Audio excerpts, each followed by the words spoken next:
Home Sweet Home Records. Mana Fresh man.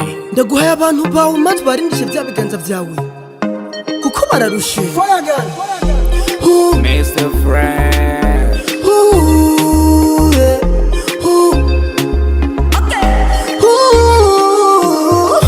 Mana ndaguhaye abantu bawe barindishe bya biganza byawe ubashyire mu mababa yawe babane nawe.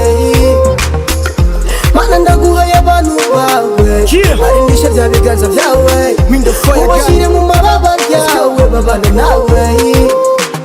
Nshuti zanje namwe bagenzi banje ho muri hose amahoro y'Imana bane namwe ndapitse mu mitima yanyu nakamwemwe ariko komeza musenga Imana yamiri kumwe namwe ko Imana yacumviye kwidushira ngaha ku isi maze turavuka kandi tubona isi nuko turakura gatumenya iby'isi ngo ariko jewe hari ibyo mbona ngo ngaha ku isi kuba turi ku isi hari byinshi by'amabishika niyo mbidate n'inkokora zigacika bigashika naho umutima usahuka hakagera n'igihe amosozi yanje akoroka ndashima Imana jewe ko ngema nkavyuka ikaba ubuzima maze je nkahaguruka nkaronka inguvu zo kugana nkasohoka bigatuma nambura ndamwa jewe niruka nshuti yanje reka je nkuhumurize kugira ube kw'isi menya n'Imana yabipanze kandi by'ukuri ntaco watanze ngo ariko raba yonyene burya yarahagushize mugenzi gwanje ntugakangwe n'abantu kuko iyakuremye urayizi yuko atari abantu naho batera ibiganza bihonya abantu ngo ndeke Imana n'abantu.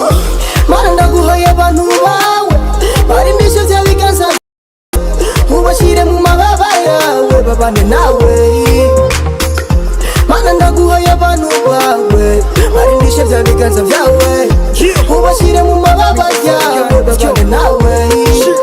Imana ikikurema yari ufite ku mugambi niyo mpamvu yakuremye ikoresheje ubwenge bwayo kw'isi yose tubayeho ku bwayo ngo aho yisengeye kugire wamusuza abane nayo. Nshuti yanje ntakibitagishatse wahitanywe n'iki kiza maze kunyakirire yukurura umutima wayo gwiyinjirire gw'imbere muri mwe kwayo maze mikanire.